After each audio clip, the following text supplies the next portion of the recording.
Good afternoon, ladies and gentlemen. Thanks for being here today. As promised, today I have with us the Secretary of Education, Arnie Duncan, on my left, and on my right, Melody Barnes, Director of the Domestic Policy Council and Assistant to the President. They're here to talk about an initiative to give states more flexibility in dealing with the No Child Left Behind Act, and I will turn it over to Melody first. As we normally do these things, ask questions on this subject to them first, and I will remain to take your questions on other issues after they leave. And with that, I give you Melody. Great. Good afternoon, everyone. Today, I am pleased to announce that President Obama has directed Secretary Duncan to move forward with plans to provide flexibility to states who are looking for greater relief under the No Child Left Behind law. For 4 years, as you know, Congress has struggled to reauthorize the Elementary and Secondary Education Act and to fix No Child Left Behind. Just since we came into office in the past 2 years, the President has frequently and consistently called for reauthorization of No Child Left Behind. In the State of the Union just this past January, he asked Congress to send him a bill. In March of this year, he asked Congress to send him a bill to his desk before the new school year began. And in June, Secretary Duncan penned an op-ed asking Congress to act and saying that if Congress couldn't move forward, we would have to find better ways to provide states the flexibility that they need. In every single case, we did this saying that we needed to do it for our children, and we have to do this for our economy. And this has been echoed by business leaders that we've talked to all over the country and consistently, by governors and by parents, all of them saying that it was critical that we move forward to make sure that our students are ready for college and career. But at the same time, here we are just a few weeks away from the beginning of a new school year, and Congress has not found a bipartisan path to send us a bill, to send the President a bill. So instead of being able to focus on flexibility that's necessary in our classrooms, instead of focusing on turning around our lowest performing schools that are putting out about 7,000 dropouts every single day, instead of being able to focus on innovation and support for teachers and for principals and making sure that they're effective and that they have the supports that they need, we have labels that don't accurately reflect what's happening in our schools. We also have a situation where we have low expectations in states that have moved down as opposed to up expectations for our children, and we also have a punitive system that does not allow for reform. In fact, it's a cookie-cutter system that is not allowing our students to move forward. So in September, after we spend a few more weeks consulting with principals and with administrators and with governors and with parents and others, we're going to be prepared to announce the kind of flexibility that Secretary Duncan will speak about in just a few moments. Be sure that when we are doing this, we are asking that every state apply. Every state can apply. Every state can, in fact, receive this kind of flexibility. But the standards will be high. The bar will be high. States are going to have to embrace the kind of reform that we believe is necessary to move our education system forward. But we encourage them and look forward to working with them as we try to provide them with this kind of flexibility. We also want to be clear that accountability will remain one of the bellwethers for our administration as it has in the past. We have to make sure that every single child is getting an excellent education. And in doing that, we will make sure that they are ready for college and career and that they are going to be competitive in a global economy. Any state that isn't able to comply with those kinds of reforms, that isn't able to embrace reform, will have to comply with No Child Left Behind as we move forward. But again, we're asking all 50 states to apply, and we are looking forward to working with them. And now Secretary Duncan will come forward and give you a little bit more on what we plan to do. I think he's one of the best people, if not the best person in Washington to do so. He has been going around the country for the past 2 years, talking to parents, talking to state school chiefs, talking to governors, in addition to his experience as the CEO of the Chicago Public School System. So I give you now Secretary Arnie Duncan. Thank you, Melody, for being such an extraordinary partner. And we're at a time, obviously, where we have to educate our way to a better economy. That's the only way we're going to get there. We need more highly trained, highly skilled workers. We need to keep raising standards, raising the bar. Over the past 2.5 years, I would argue you've seen unprecedented leadership at the state level. 44, 45 states raising standards, 36 states removing barriers to innovation, a huge amount of leadership and courage, not so much coming out of here in Washington, but at the state level. We now have a law that impedes that progress, that impedes that reform, that stands in the way of the courage we're seeing around the country. The law, No Child Left Behind, as it currently stands, is 4 years overdue for being rewritten. It is far too punitive. It is far too prescriptive, led to a dumbing down of standards, led to a narrowing of the curriculum. At a time when we have to get better, faster education than we ever have, we can't afford to have the law of the land be one that has so many perverse incentives or disincentives to the kind of progress we want to see. And so what we want to do is put forward a very simple trade-off. And Melly talked about it. Where there's a high bar, where folks are really doing the right thing for children, we want to give them a lot more flexibility, frankly, get out of their way and let them hit that higher bar. We would have loved to see Congress act. No question that it should have happened. We hope it happens some point down the road, but it hasn't, and we can't afford to wait. And as Melly says, we've traveled the country everywhere I go. Teachers, parents, principals, school board members, state superintendents are asking for the flexibility to do the right thing. I've talked to probably 25 to 30 governors over the weekend, Saturday, Sunday, today. Republican, Democrat, all over the country, Mississippi, Montana, Maryland. Everyone is asking for more flexibility. Everyone is asking for the space to do the right thing by children. And so where states are going to continue to have high standards, college and career ready standards, where they're going to be thoughtful about teacher and principal effectiveness, where they're going to have new and improved accountability systems focused much more on growth rather than on absolute test scores, where they're willing to take on the lowest performing schools, we want to give them a lot more flexibility. Let them move to more creative accountability systems, move them off that 2014 deadline, give them the room to move in terms of growth and progress. Just one quick example, the state of Tennessee, like many states, had a low bar under No Child Left Behind. And they were in fact lying to children, lying to parents. They were saying that 91% of students were proficient in math. They did the courageous thing. They raised the bar significantly, college and career standards. When they raised the bar, Tennessee went from 91% of children proficient in math to 34%. That was a very tough lesson, but for the first time they are telling the truth. The current law provides lots of penalties for that kind of courage. We want to remove those and reward those states that are telling the truth. Tennessee, when they raised the bar, their achievement gaps doubled. Very tough message, but those are the facts we need to deal with. That's what we have to challenge ourselves with. We can't have a law on the books that impedes that kind of progress, that stands in the way of that kind of courage. We're going to provide flexibility in exchange for that high bar.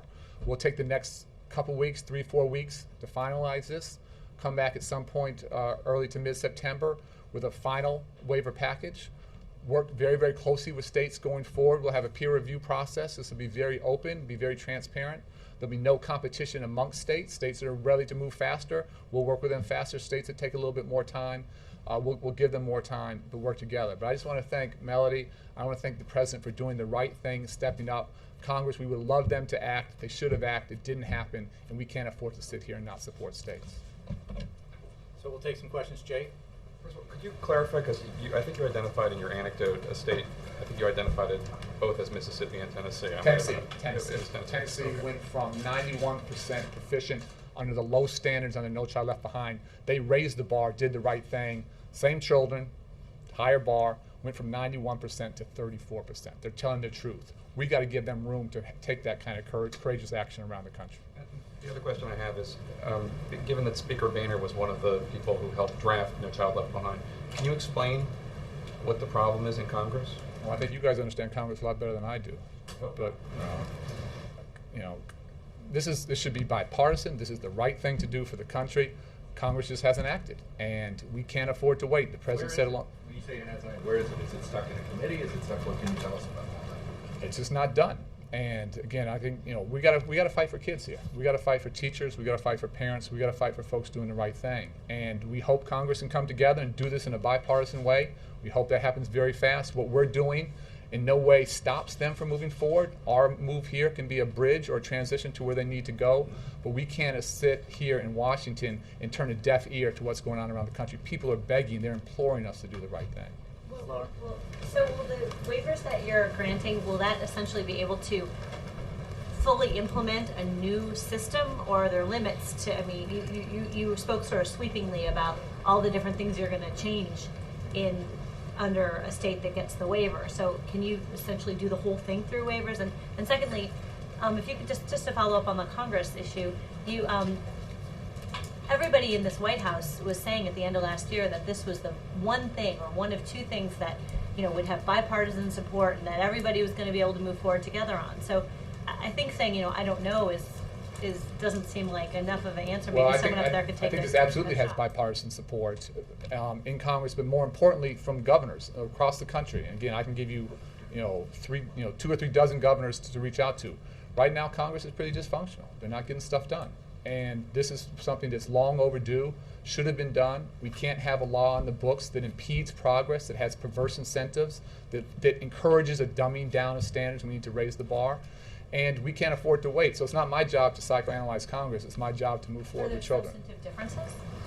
I don't know. I think there'd be tough conversations. I don't know if there's super substantive differences. I think Congress just needs to get its act together and move. I don't know if you Yeah, I mean, I would add to that by saying there is bipartisan support for what we're doing. And you can see it and you can hear it when you talk to governors in every region across the country. And I think Arnie spoke to about 30 governors over the course of the last few days. And let's be clear, we have spent the past over a year since we've sent a blueprint to Congress outlining where we want to go with this in conversations in the House, in the Senate, bicameral, bipartisan, and moving forward. But let's also understand what's happened. In the House, legislation has started to move forward.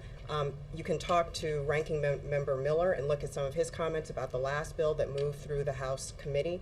And he said this is a serious setback to bipartisan reform when these kinds of bills are moving forward. So we had a serious slowdown that happened in the House, even as conversations continue to happen in the Senate. And as we know, it's going to require both of them to send a bill to the president. So what we have right now is Congress unable to move forward with a bipartisan bill, but we also have children and teachers and administrators and school boards out in the states clamoring for some kind of flexibility as they're trying to move to a higher accountability system, as they're trying to put in place college and career-ready standards. 45 state school chiefs have said to us, we need some kind of flexibility so that we can move to these standards and we can put accountability systems in place to do so. We have to provide them with that kind of relief. We can't do it all through flexibility and through the statutory authority that Arnie has, but we can provide enough relief so that we can move forward and our kids can get the kind of education that they need. Go April and then Jeff. A couple of questions. One, how many students for these vouchers are you allowing in this plan that you have, and how much is the voucher plan of this Leave No Child Behind Act?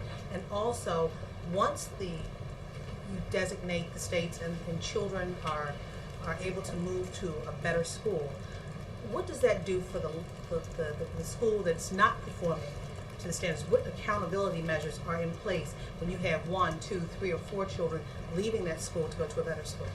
Let me be very clear, there are no vouchers in this, so this is not a voucher piece. This is waivers for states. And as Melody said, we hope every state steps to the plate, and as I've talked to, again, I think the majority of governors, every single governor I've spoken to is very, very interested in this. So what we're asking states, again, where they're raising standards, where they're thinking creatively around teacher and principal effectiveness, and where they're taking on those bottom performing schools, not just to save 1 or 2 children, but to turn those entire schools around. We're seeing remarkable courage around the country now. We have over 1,000 schools around the nation now that are being turned around this school year. This is tough, tough work, but it's hugely important. So it's not about saving 1 or 2 children, it's about transforming opportunities for every single child in that school. Well, how much are the waivers, and how many children can be a part of the waivers in each state? It'd be the entire public school system. So it's not certain children in certain districts. These are waivers for states. And so every single public school child in that state will be part of that. Are there financial costs to this? And if so, can you spell that out? We said from day one, it doesn't cost a nickel to fix the law. It doesn't cost a nickel to implement these waivers. So there is no price tag to this change whatsoever? Zero. 2 questions. How long does the waiver extend? Is there an end date, like for 2 years, or is it Well, again, we hope this is simply a transition or a bridge to fixing the law, and so this is not something that, you know. So until Congress does finally act, whatever that might Potentially, be. and we would stay on top of states, and again, if somehow they back off, you know, things, then would come back in. But this is trying to give them the flexibility to move now, going forward, and again, to really raise standards, to do more courageous work, and to support them in that effort, not impede them in that effort. And also, One can I other just thing. add, under the law, waivers can last up to 4 years. But that also, understand why we still need and want Congress to act, because the pressure will still be on, given the underlying law. Okay, and I was wondering also, is this basically rewriting the Elementary and Secondary Education Act by executive order? And has that ever been done before? It's not rewriting it. Again, it's really just trying to take a very common sense approach where states are showing tremendous courage, give them the room to move. And for me, the real trade-off is where there's a high bar, frankly, get Washington out of the way. And I've always said from day one, the best ideas in education, frankly, aren't going to come from me. They're not going to come from anyone else in Washington. They're going to come at the local level. And we're seeing tremendous courage around the country, and the current law is inhibiting that. And we simply have to get out of the way, give them a lot more flexibility to move to hit that higher bar. And I'll also add that under the law, under the Elementary and Secondary Education Act passed in 1965, it contemplates and provides for waivers as it was reauthorized under No Child Left Behind. Title IX contemplates and reauthorizes waivers. This isn't outside of the law, this is within the law. So, and it has been done before. You're exercising authority already granted. Yeah, so just to be clear, Secretary Spelling's exercised similar authority around growth models. We're just going to a different level. Yes, ma'am. Secretary, you seem to suggest that the majority of the governors that you talk to are interested in doing this and will pursue it, yes? Absolutely. For those who end up or opt to not do it, what would be the reasons primarily that they have reservations about going this route? I've not spoken to one governor that wasn't very enthusiastic about this. It's actually fascinating how many governors have said, thank God Washington is listening, thank God you're responding. We've been meeting with staff trying to figure out how we apply, and thank you for doing it for the country. So I today can't come up with a reason why a governor would not be interested. If somehow they are dumbing down standards, if somehow they refuse to turn around low-performing schools, if they're not interested in principal and teacher effectiveness, then that's not a partner who we want to work with. But you're seeing, frankly, tremendous work in spite of the bad law in the books now, and there's been just this outpouring of relief and, frankly, thankfulness from governors. And can I just follow up on the cost? For those states that are and most of them are dealing with budget concerns, is there anything about doing this that would ease their burden? Well, again, where we're providing more flexibility, I think that's, again, whether it's around regulations, whether it's around financial matters. Again, for me, the grand trade-off is where folks are really raising standards, raising the bar. We want to give them a lot more room to move. And so whether it's around legislative issues, whether it's around flexibility of resources, we just want to be good partners there. And we're seeing this massive amount of movement around the country from states. We want to continue to support and reward that, not stand in the way. Chris, go ahead. Some questions on what these waivers would have, the impact on pending legislation in Congress known as the Student Non-Discrimination Act and the State Schools Improvement Act. Under this new system, would states have to comply with these bills if they were signed into law, or would they be able to opt out of them through the waivers? I don't know the details of those. I don't think that was, there's not something that we would look for states to opt out of. Again, what we're trying to do is provide a lot more flexibility for states that are raising standards for young people. It looks like the administration is taking a more hands-off approach to the issue of education, leaving it to the states. Is there any consideration in all the administration to offering some sort of incentive, financial or otherwise, to getting states to pass their own anti-bullying bills? Well, I think we've been very, very clear on anti-bullying. We've done a number of things within the department. The president hosted with the First Lady the first ever anti-bullying summit right here at the White House. And so I think we've been very, very clear on our policy there that this kind of behavior is absolutely unacceptable. You've actually seen a number of states change laws and strengthen laws to prevent that bullying, and we're going to continue to be very, very supportive of those efforts. I'm actually speaking more about this tomorrow, as a matter of fact. One last question. The move, as you said, doesn't preclude Congress from passing Education and Secondary Act. Far from it. We hope it encourages them, provides them a roadmap of where to go. So, but will the administration endorse the Student Non-Discrimination Act and the State Schools Improvement Act and call for their inclusion as part of education reform? I can follow up with you on the details there, but whatever we can do to reduce bullying and create climates of safety in class, on the way to and from school, at recesses and lunchrooms, we have to do that. If our children aren't safe, they can't learn. Excellent. Thank you very much, Melody. Thank you, Secretary Duncan. Appreciate it. Yep.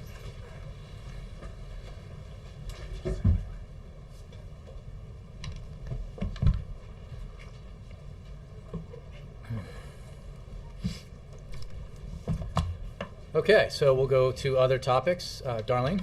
Thanks. The president a minute ago said it's not a lack of plans or policies that's the problem, it's the lack of political will in Washington. Can you talk about how he proposes to change that, to create the political will to solve the debt deficit problem? Well, I think he spoke specifically about the need for this further action that Congress will take to be approached seriously through the Joint Select Committee. He spoke about providing his ideas, specific ideas. He spoke about the fact that there is not a lack of policy proposals or ideas already out there. So they're not starting from scratch, whether it's the Fiscal Commission, the Simpson-Bowles Commission, the Gang of Six proposal, or the proposal that came very close to fruition that was being worked on by the Speaker of the House and the President.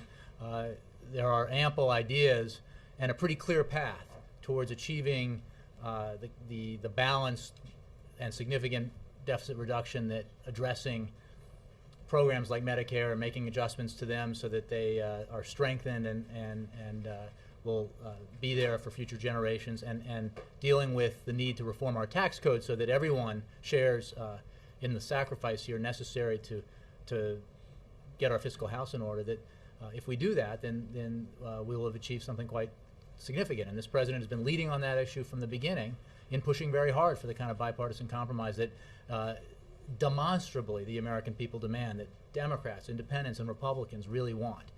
And he believes that if our leaders in Washington listen to the broad American public, if they set aside narrow political agendas and ideologies, that we can really accomplish something significant through further action. These recommendations that he talked about, is he actually talking about coming out with a plan of his own? Or Well, I think he will be very specific in the proposals. I mean, I think a lot of you already know in quite significant detail what was being worked on between the Speaker of the House and the President, what we were willing to do, and the proposals that the White House put forward in those negotiations. The Democrats were willing to support. The President was willing to take the Democrats to urge them to support. And the Speaker of the House has spoken about the fact that he put, in his words, revenues on the table, $800 billion in revenues. So there's a lot of meat on the bones already, and we just need to take action seriously because we don't have the luxury of political gridlock. We need to do what the American people sent the leaders they elected to Washington to do. Yes, Jeff. Jay, will these proposals that he's going to put together go further than the $1.5 trillion that the committee is tasked with addressing in the next couple months? I don't have specifics, and I don't want to preempt or narrow or what will be the ideas that we will put on the table. But I think that as it's important to stand back and look when people called for a $3 to $4 trillion balanced deficit reduction package as what was needed to fit the bill to begin to address get our debt to GDP ratio in line to really take on the drivers of our long-term fiscal problems. That it included, again, to get to $3 to $4 trillion rather, you need from $1 trillion that it stands to reason that you go into the $2 to $3 trillion additional. But it depends on what the proposals look like. Does the White House believe that the S&P downgrade will hurt the U.S. economy? Well, I think that I think there's been a lot said about that, about the lack of economic justification for it. The fact of the matter is, we could not have been clearer leading up to the compromise on lifting the debt ceiling, that there would be danger and damage done simply by playing chicken with our economy, playing chicken with the full faith and credit of the United States, and we've seen that. And however, in the long run, as the President said, we very clearly are a AAA country with a AAA economy, and we are the safest of safe harbors globally in terms of investments. And that is the same today as it was last week. The political issue is blindingly obvious. I mean, if I were looking for analysis of the political climate in Washington, I would not look to a ratings agency, I would look to you guys. And I think you would have a more sophisticated, or certainly as sophisticated, sense of what's going on here. So But we have the will. We have it within our capacity to do it. And as messy and ugly as the lead up to compromise was, in the end, sanity prevailed. The faction on Capitol Hill that seemed to revel in the prospect of default was in the end ignored, and compromise was achieved because it was simply unacceptable to responsible leaders in Washington to accept the idea that the United States would default. Damage was done getting to that, but fortunately, a compromise was reached, significant deficit reduction was put in place, and a process for further deficit reduction has been put in place. Last question. Would the White House like to see ratings agencies like S&P regulated more strongly by the government? I don't have any. I don't have anything to say about that. I haven't heard that conversation at all. Does that mean that conversation has not come up in the last few days? Not that I've heard. Certainly not. Yeah.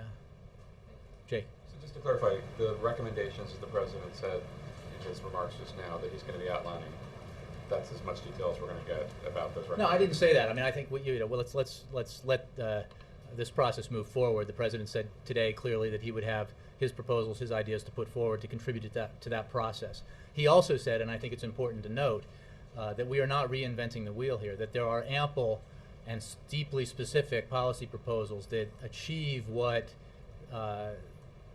those who have called for significant deficit reduction think we ought to achieve and how we ought to achieve it, whether it's Domenici-Rivlin or Simpson-Bowles or the president and the speaker's proposals, that this is the body of work from which the committee can move forward. So again, I think he will have we will have significant contributions to make to this, but I will not get into specifics here beyond saying that a lot of specifics about our approach to this are already well known. In terms of the legislation that he's pushing forward to help the economy, the extension of unemployment insurance, payroll tax, infrastructure, can you describe in any way some of the steps you guys are taking to have that introduced when Congress reconvenes in September? Is the president getting behind that bipartisan infrastructure bill in the Senate? Mm-hmm. Is there somebody who's going to be introducing specifically a bill to extend unemployment insurance, et cetera? I don't have a process to outline for you now in terms of how we would encourage that action to be taken up by Congress. We know that historically there has been bipartisan support for everything the president talked about in terms of job-creating measures. We expect that given the absolute demand from the American people that Washington take action to create jobs and grow the economy, that there'll be pressure on Congress to do those things that do have bipartisan support, like the payroll tax cut, like extension of unemployment insurance, like leveraging a small amount of public sector money to get private companies out there who want to help build our infrastructure, hiring construction workers and building our infrastructure. So we will aggressively push forward on that and believe that given the imperative here, there will be bipartisan support to do those things. In addition, to the things we talked about before, like getting patent reform done, unleashing the innovative energies here in the United States, the entrepreneurial energies, and getting those free trade agreements done, which will significantly help our employment situation. And then lastly, has the president reached out to any of the surviving families of the Navy SEALs who were killed? I know he reached out to commanders on the ground, but has he talked to any of the surviving widows? Or? I don't have any information on that. As we did, I think, offer a readout of the calls that you mentioned to the commanding officer, but at this point, I don't have any more details. Is he planning a trip to Dover? Or I don't have a scheduling update for you at this point. Okay, thank you. Yeah, Dan. So just to clarify, the recommendations that the president plans to lay out would essentially be the grand bargain with some tweaks?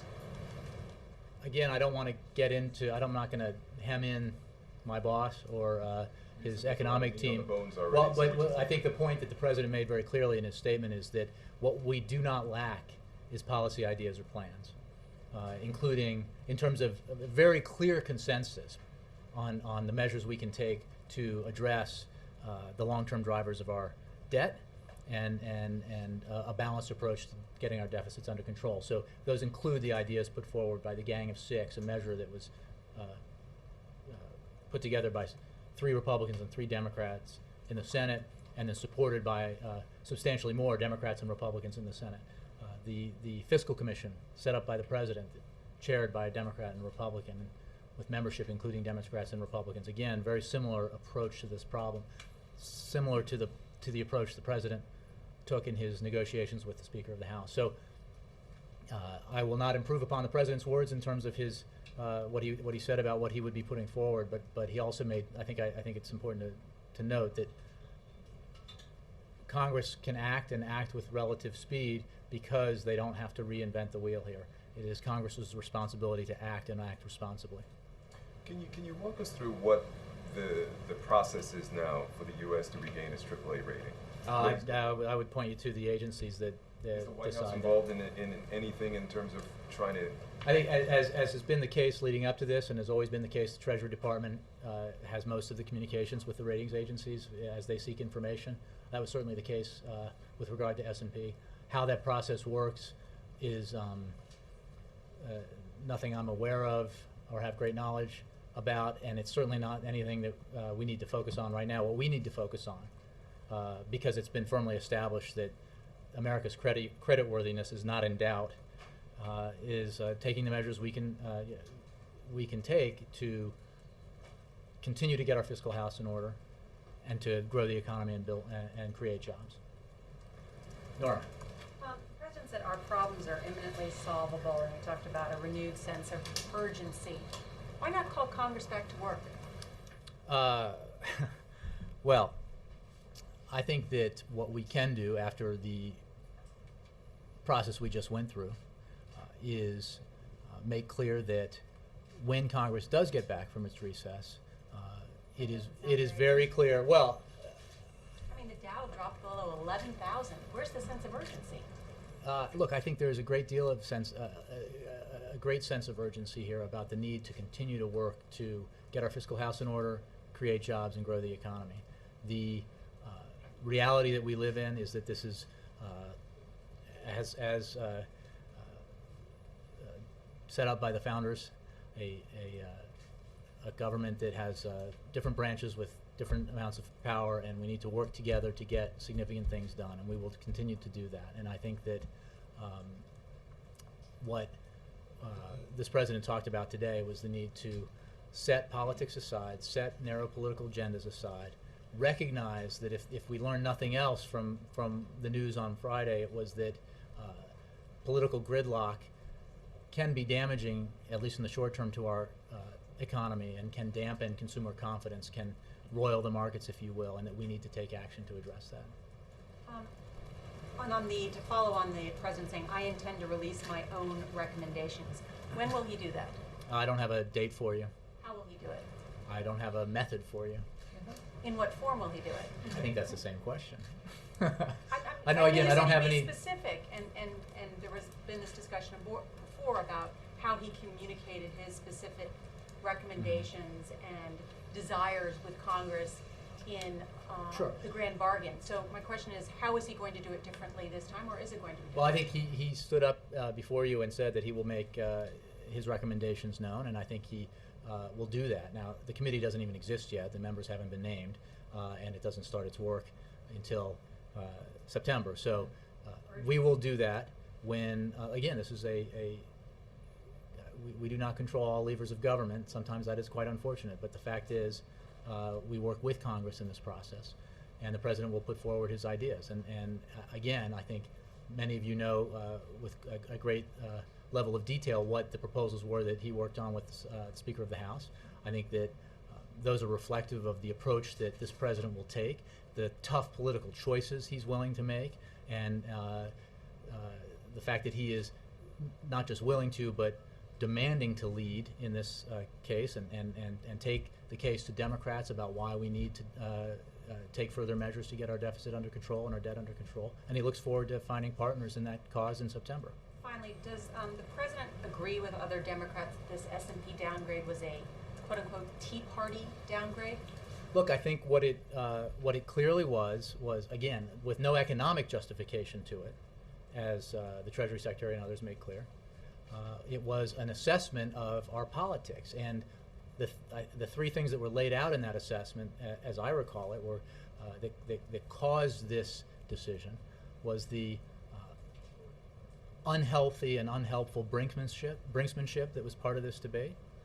It was, as they saw it, the unwillingness of Republicans to accept the need to include revenues in a balanced and substantial package for deficit reduction, and the reluctance of Democrats to address entitlement reform. Well, on the third item, the president, leader of the Democratic Party, absolutely demonstrated his willingness, his recognition of the need to, and his willingness to make adjustments to Medicare and Social Security and entitlement programs that are tough political choices but necessary to be done in a way that would strengthen those programs.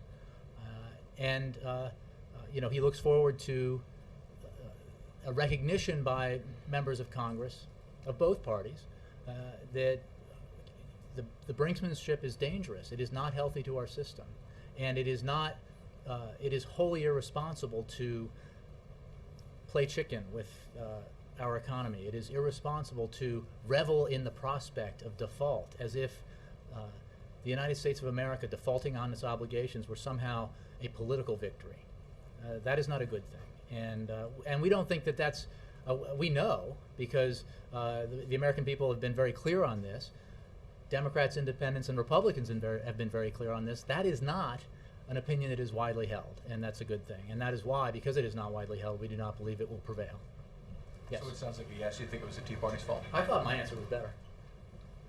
But it was the Tea Party's fault because you said they played No, chicken? I think that there was brinksmanship, and I think that there was some irresponsible linkage of, using the debt ceiling as a bargaining chip in a way that had never been done before.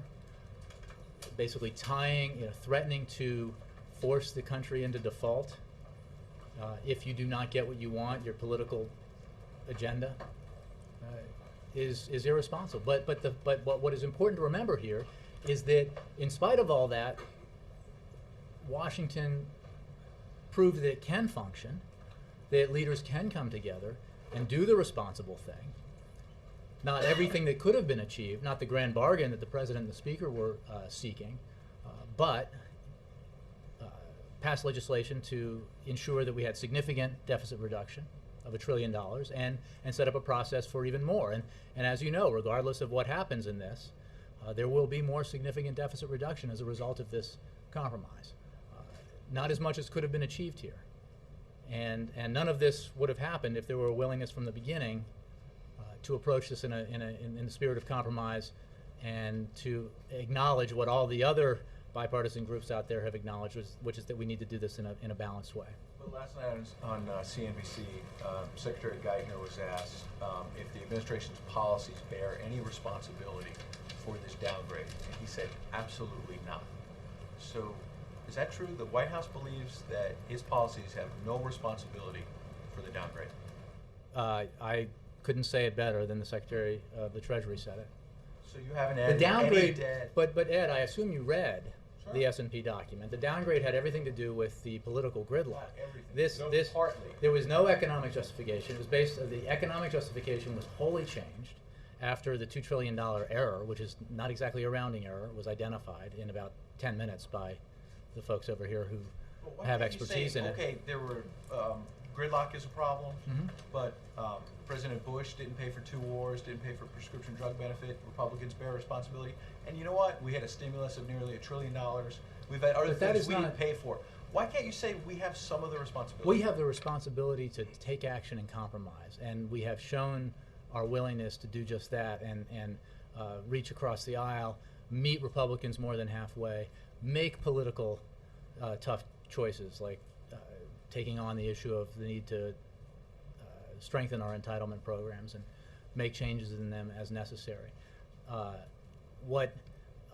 And that's the political will that we're talking about that's necessary, that would have avoided this whole issue. I mean, if you're talking specifically about the downgrade, which was related to the linking of, playing a game of chicken with the full faith and credit of the United States government, deciding for a political reason or a communications reason that we should link the raising of the debt ceiling, basically the action by Congress to honor its obligations, to pay for the bills it's run up, to deficit reduction. It was a very dangerous game to play, and as we just saw, in the end, common sense prevailed, leaders led, action was taken, and we lifted the debt ceiling through 2012 to ensure that we don't go through this circus again and allow us the time now to try to do something even more significant in terms of deficit reduction and dealing with our debt. Last thing on Nora's question of urgency.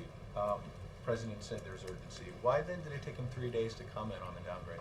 I think our opinions on this were pretty well expressed, beginning on Friday. People are wondering about this and are looking for the president to react. Well, I think again, I don't think most people over the weekend were wondering where the president stood or where the administration stood on this, and the president spoke very clearly today about it.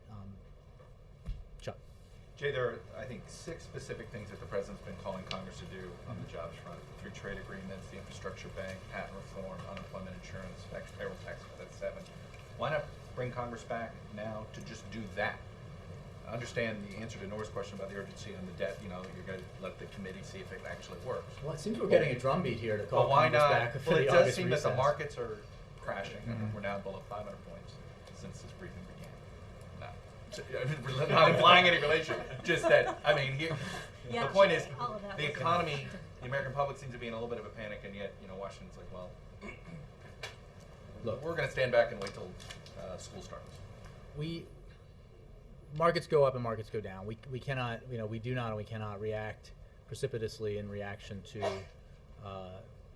how the markets behave on a given day or week. We did achieve, after an ugly process, a significant step forward in terms of deficit reduction, and that will be implemented. And then Congress will set up this select committee, and that process will move forward. And Congress will, working with this president, we believe, in a bipartisan way, take action to support job creation through the free trade agreements and the payroll tax cut, extension of unemployment insurance, and all those sorts of things. Supposedly have bipartisan support. I've seen it. I We- mean, I we will, buy it. Why not do it now? Well, I think that we will do them as soon as it's feasible, and again, I will note and see if it builds this desire to call Congress back from its August recess. I think that that's right. The press corps is leading here. Right? It's always appreciated. I mean that seriously, but look, I think that I think your point is well taken. That we should not waste any time here, and that we need to act with a sense of urgency. And the fact is that a lot of the measures the president talked about, certainly patent reform and the free trade agreements and other issues, could have been addressed already and should be addressed immediately upon the return of Congress. What is the, sort of to get to what Ed was just asking, what does the president believe his role has to be in a moment like this, where there seems to be a little bit of a panic on Wall Street, people are watching it, they're unsure, they're not sure what's going on. What does the president believe his role is supposed to be on a day like this? I think to make clear that the United States remains the most powerful economy, the most creative economy, with the strongest and best educated workforce in the world, with the most enormous potential still going forward in the world, and that while we face real challenges, you would not want to be any other country than the United States, with all of our potential, with the power of our people and the intellect of our people, and the productivity and entrepreneurship and creativity of our people. And that what this process has reaffirmed inadvertently is that the whole world views that similarly, that in the end, despite the ups and downs, the American economy is the most bedrock, solid investment in the world. It is also a reminder, as he made clear today, that, and this is his job to make clear, that we need to come together. We need to do what the American people insist that we do. Not the narrow bands on left and right of vocal activists who want 100% of what they demand and nothing less, but the great American middle, the middle 80%, if you will, that demand cooperation and compromise and accept that progress does not have to come at the expense of somebody else politically, but can come through cooperation and compromise, because at a time like this, that's what's needed most. Yes. How would you respond to those who would say that, looking at this political gridlock that you've been talking about, inability to move forward, that President Obama is the leader of our political system right now, and it's under his watch that the system has failed, and it's under his watch that the U.S. was downgraded. So, I mean, just sort of taking a step back, that's sort of a a theme that's out there. I'm wondering if you could address it head on. It's a talking point that's out there, at least the last part. Look, I would say that the president's first to acknowledge that there's a lot of work to be done when it comes to changing the tone in Washington, and that the hyper-partisanship that prevails here does not go quietly into the night, and we need to work together with common purpose to overcome all the forces that, in a very superficial way, pull us apart. I mean, one of the things that's remarkable about the country that we live in is that in so many ways, less divides us than ever in our history on so many issues. And yet, to hear our political leaders talk about it, you would think the opposite was true. I mean, compared to different eras of conflict in our history, we, as Americans, have very shared and similar views about most of the common and pressing issues of our time. And that's the power of that reality is something that we have to harness and recognize and not be distracted by those who would pull us apart.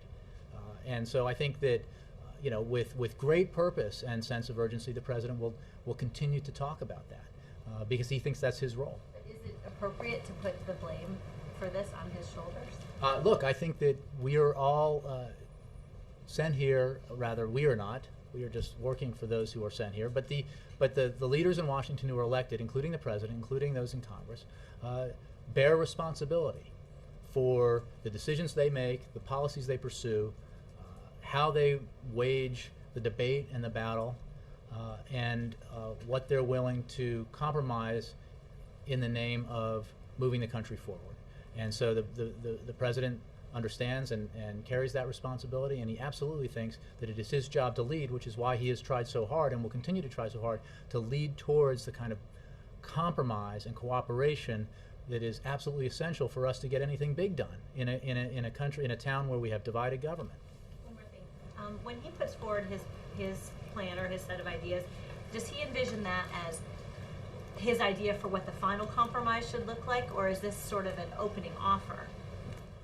Well, I don't want to get too far ahead of the process. Obviously, the committee is the acting body here, and will hopefully come up with a proposal that emerges from the committee and then moves on that fast track to be voted on up or down by Congress. So, he will be contributing to that process, not driving it or directing it. Right, but I mean, is he going to be, for instance, he might not, in his perfect world, want to, say, raise the eligibility age for Medicare, but he would be willing to do it as a trade-off.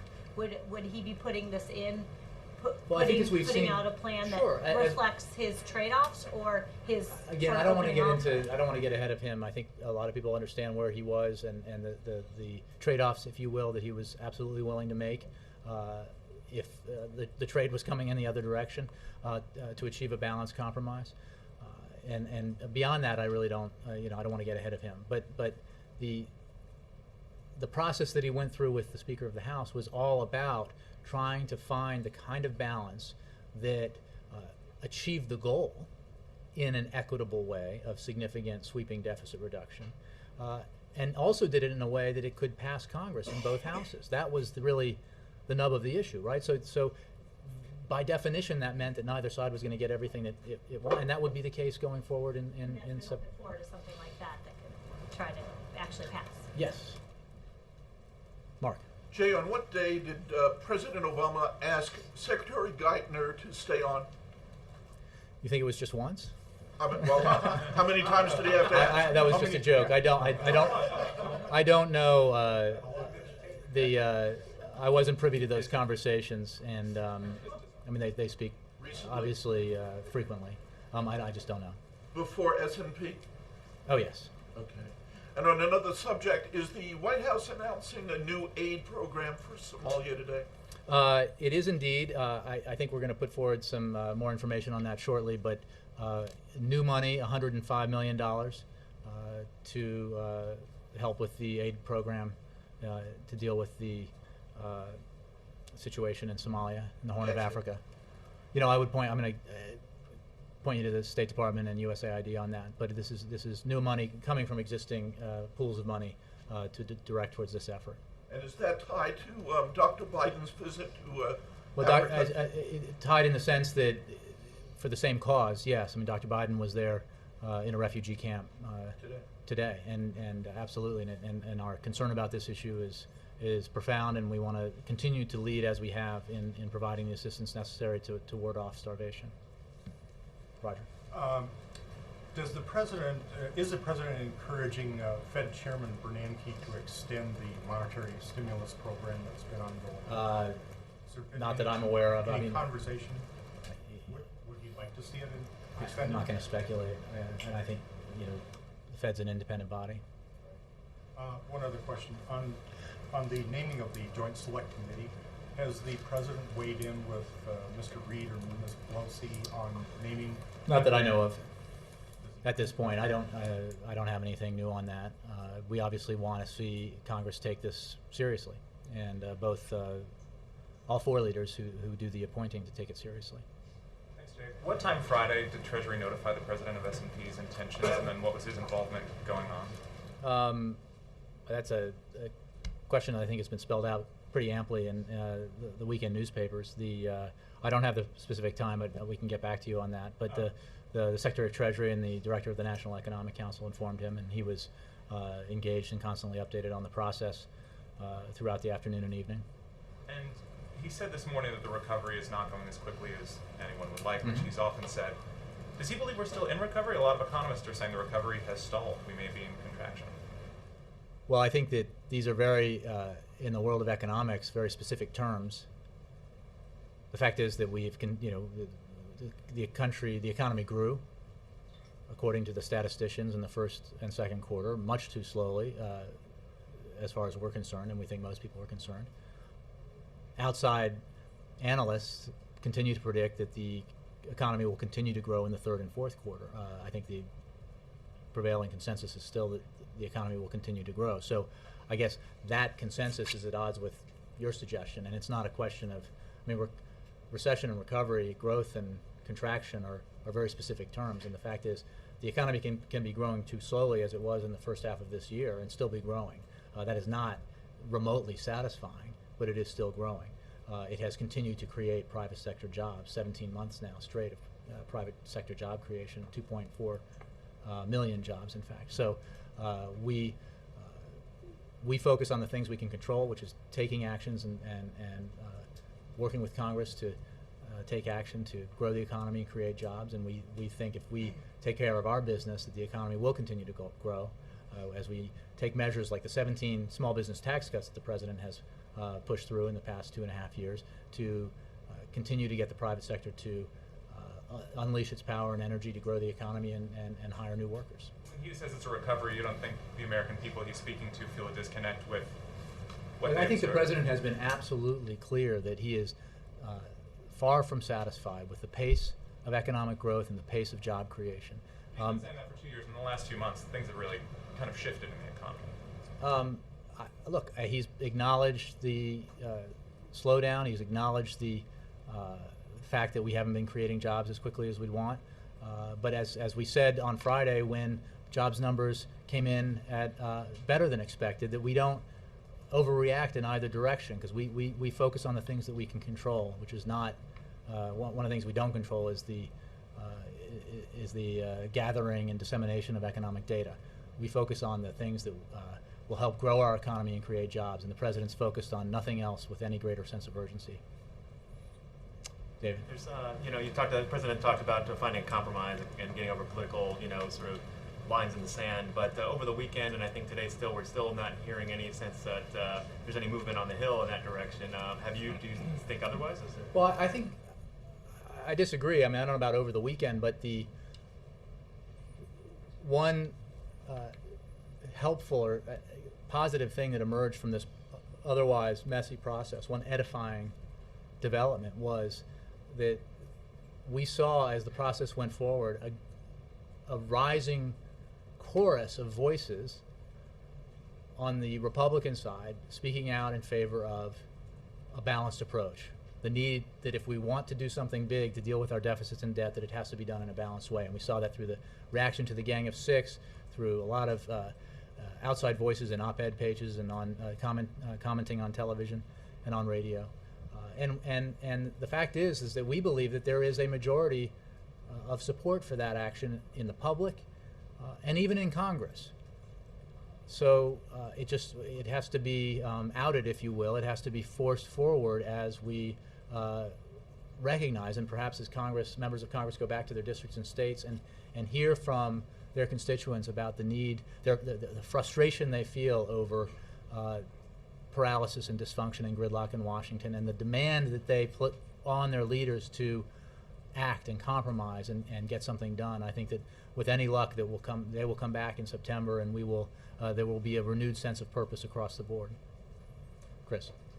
Jay, in recent years, we've seen advancements in HIV and AIDS prevention, drug assistance, and research, thanks in part to federally funded initiatives. There's concern these programs can suffer as a result of spending cuts that were reached as part of the debt deal. Will the president oppose any cuts to HIV/AIDS programs that come out of Congress and make them clear as part of the recommendations of the supercommittee? Well, I'm not aware of any specific cuts in that direction that are part of this deal, which I think had broad areas of reductions. We've broadly. I mean, I would have to take your question because I don't know that that level of specificity exists at this point. The fact is that we feel very strongly that research is essential, and we continue to support it. But on this specific issue, I'd have to take your question. Thanks, Jay. Let me do one. Second row. Well, third, Jimmy. Sorry, we had special guests. Let me just do a couple, and then yes, Keith. Okay. Did you say to Ed that the downgrade was not at all related to the growing deficit or the debt, that it was purely based on the political analysis?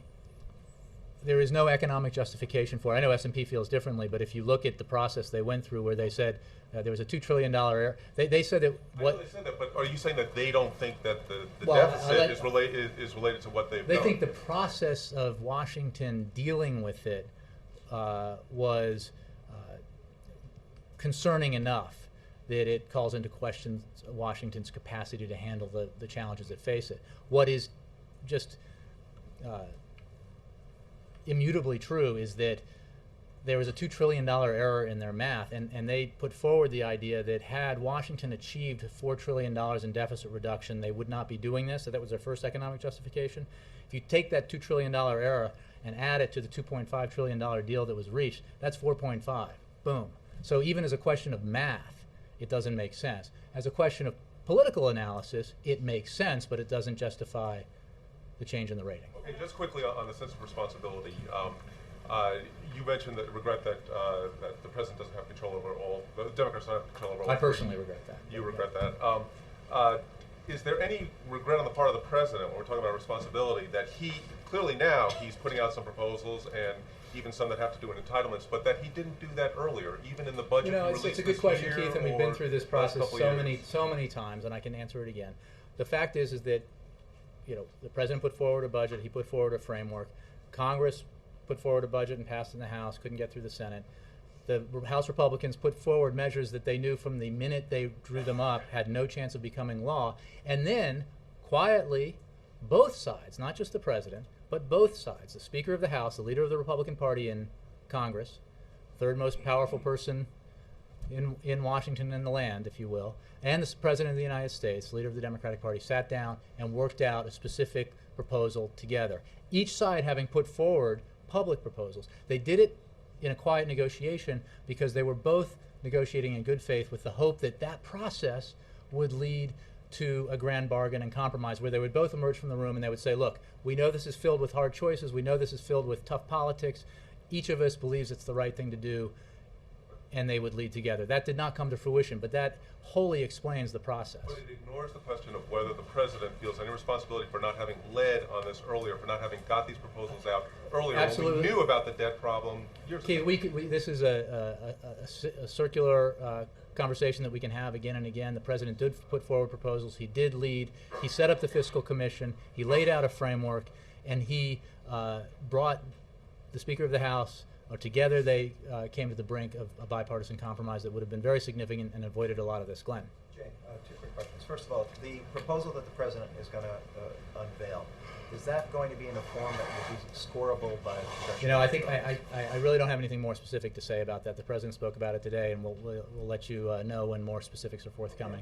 One other thing that you said that struck me as particularly interesting. I tried. he will be contributing to the process, talking about the super committee, but he won't be leading it.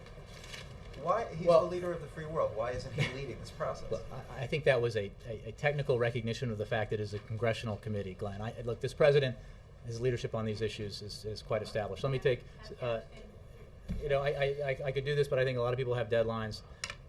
AP has already spoken. I'll do Steve. Jay, the Congressional Black Caucus is holding a job fair in Cleveland today and renewing its request that the president target jobs programs to urban areas or minorities. You in the past have not done that. What's your thinking now on that kind of? Well, I disagree with the idea that in the past we haven't done it. I mean, the broad efforts that we've made economically have been helpful to stressed communities disproportionately, as they should be, including the Recovery Act. I don't have any specific new jobs proposals that are targeted in the manner that you talk about. The president was very clear today, and has been in the past, about the number of things that Congress can do to spur further job creation, including putting more money in people's pockets through a payroll tax cut that would put $1,000 in the paycheck of every typical American family in every community. That's it. Thanks very much.